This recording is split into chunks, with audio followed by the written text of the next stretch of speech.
How to prevent SpaceX Starlink cables from melting.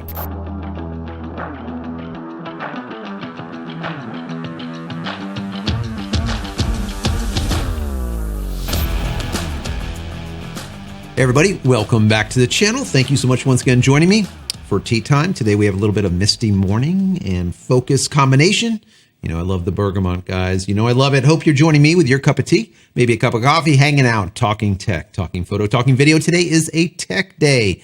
This is like a PSA day, I guess I would say, a public service announcement for all of you in the cold environments that are using SpaceX Starlink's dishes out there, that are getting snow and sleet and all kinds of ice accumulation on them.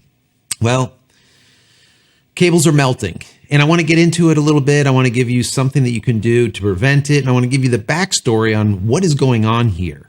I was reading a bunch of Reddit articles and people were going back and forth of what is up here. Why are these cables failing? What is going on? These people in the freezing cold are basically ending up with these messages, these error messages that say Starlink is disconnected. And when they reach out and contact Starlink, they end up saying, hey, you know what? We're going to send you out another set of cables. So SpaceX Starlink knows what's going on. And I'm going to get into that in just a second. But before I do, I want to say that if you haven't downloaded any of my ebooks as of yet, why the hell not? Go check them out. They're free. Go over to JCristina.com/books. Once again, JCristina.com/books. Also, if you enjoyed this content, even in the least, please consider giving this video a thumbs up and subscribing to the channel. And if you are subscribed, clicking this little button over here so when I go live or when a new video comes out, you will be notified of it immediately. And if you just want to say thank you for my hard work, YouTube has given us a little button down there that says thank you. You can click on that. Throw us a couple of dollars. That would be fantastic. But even better, just become a member of the channel. That would be awesome. Finally, if you're looking for a VPN, I have one for you. The nice folks over there at PureVPN gave me a link that will provide you with about 80% off. Go check that out. If you are a Starlink user, with this link, not only can you get this amazing discount, but you can also get a static IP address and port forwarding. Many folks have been asking me over the last couple of weeks, how do I access my security cameras when I'm out and about? Or if, let's say, if I'm at a client location and I want to access a server at my office, how can I do that? The best way is to have a static IP address and, of course, port forward. Well, with PureVPN, you can do that. It only costs a few dollars per month, basically the cost of a latte. You can't beat that. So anyways, down below in the comment area, the pinned comment, as well as the description, I will have a link. Go check that out. Anyways, let's get into this. Now, like I said, a lot of folks are getting this Starlink Disconnected Error Message, and now they no longer have internet connection at all. Then they contact Starlink and let them know that there's a problem, and this is the error message, and Starlink does their research and checks and says, hey, no problem, we're going to send you over another batch of cables. Well, why is this happening? Well, many folks over on Reddit have been trying to pinpoint this for quite some time to figure out, why are these cables failing? Why is SpaceX Starlink just simply sending out cables like they know that there's a problem? And there is a problem. So after some investigation, I think that I've come up with a reason behind the failure, along with a few methods that you can prevent it from happening to you. You don't want your cables to fry and then later on you're out for a week or two or who knows how long until SpaceX Starlink gets you out another set, right? So I think this all stems from the heater auto mode. The unit comes set to auto. What does this mean? Well, basically the dish senses the temperature, the air temperature. And once it gets to a undisclosed amount, whatever that figure is, maybe below freezing, maybe freezing, who knows? But what it does is it will turn on its built-in heater and then heat up the face of the dish. So if there's any ice accumulation or snow or whatnot, it will melt it off. And now it will have a perfect signal again because you don't have that blockage. Very simple. And a lot of folks over on Reddit have said this thing works. And I actually seen it work in slow motion. I'm like looking at this. I'm like, wow, this thing actually works. It was snowing. And then all of a sudden you can see this thing kick in and it was slowly just started melting the snow off of the face of the dish, or as I call him, Mr. Bevel.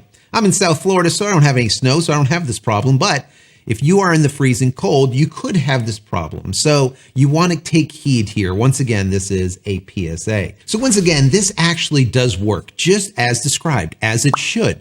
But the problem is it sounds good, but it's not good in all circumstances. And the reason being, I believe that it has to do with the amount of time that this heater is left on. What I mean by that is if you are in a location that it's freezing cold for hours, for days, maybe for a week, what ends up happening is this heater in the unit stays on all the time because that threshold or that temperature is met, maybe freezing, like I said, or below freezing or whatever it is. So the heater is on continuously. Now, some people would immediately say, well, maybe that heater is just melting the internals of the unit and the modem is going bad or circuitry or whatnot. Well, that's obviously disproved because we see that SpaceX Starlink is just simply sending out cables and now all of a sudden it works. So obviously it's a cable issue, right?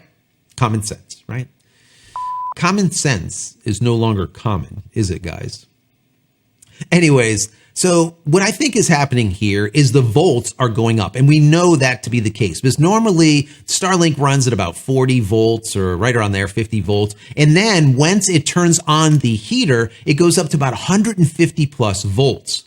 We know that. But also the amperage goes up, and amperage is what kills these cables. As the volts go higher and the amperage goes higher, what ends up happening is these cables will fry. Now, why is that?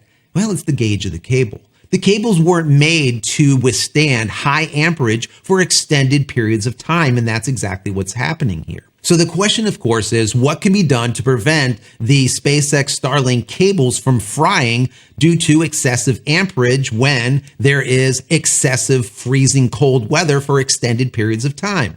What can be done? Well, I think SpaceX can do two things themselves. And then I'll get into something that we can do. But SpaceX could do one of two things. Number one, they can start shipping out cables that are heavier gauge. What does this mean? A thicker damn cable, right? A cable that can withstand higher amp loads for extended period of time. That would be one thing that would definitely fix the issue. Also, the programmers could do something here that could possibly fix the issue or at least mitigate it. And that would simply be by duty cycling, let's say, that heater. So when the heater is set to auto, as it is right from the factory, what the programmers can do is set a specific cycle so that it's maybe on for 20 minutes and then off for 20 minutes, or on for an hour and then off for 10 minutes, or some type of duty cycle to limit the amount of continuous high amp load that's going through this smaller gauge, let's say, cable that is currently being shipped with those Gen 2s. But what can you do right now?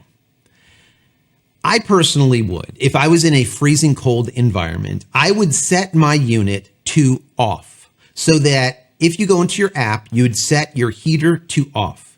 And then if you end up with any type of freezing conditions, or if you see snow or ice on your dish, you turn it to on or auto. It will immediately come on. And once it is melted, I would turn it back off. And then you be the duty cycler in comparison to the programmers, which should be creating this anyways, in my personal opinion. I don't work there.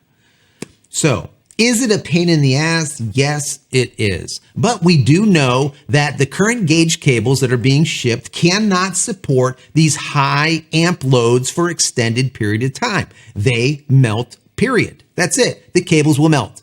And if you don't want to be out of service, have no internet or your Starlink down for days or possibly weeks while you wait for SpaceX to send you over new cables, this might be a sacrifice that you need to make until SpaceX Starlink makes the correction themselves. Once again, either through programming or by sending out a thicker, heavier gauge cable that will support the load, the amp load that is required to keep that heater on for an extended period of time. That's my opinion. Anyways, if you want more Starlink coverage, I have an entire playlist for you. Go check it out. It is a Starlink playlist that has a whole bunch of how-tos, tips, tricks, what to do, what not to do, what to buy, what not to buy, and of course, why. This channel is all about the why. And as I said before, if you enjoyed this, even in the least, if you found it entertaining or maybe informational, please throw this video a thumbs up, share it with your friends, family, colleagues, Reddit, Facebook, wherever. Let's grow this channel. Also, if you're not subscribed, please consider doing so, and then click this little button over here so when I go live or when a new video comes out, you'll be notified of it immediately. And finally, head over to my website, JCristina.com, where you can find all the photography tools that I've invented for you and me over the years, and hopefully there's something there that you might like. And if there is, please pick it up and support me and my family.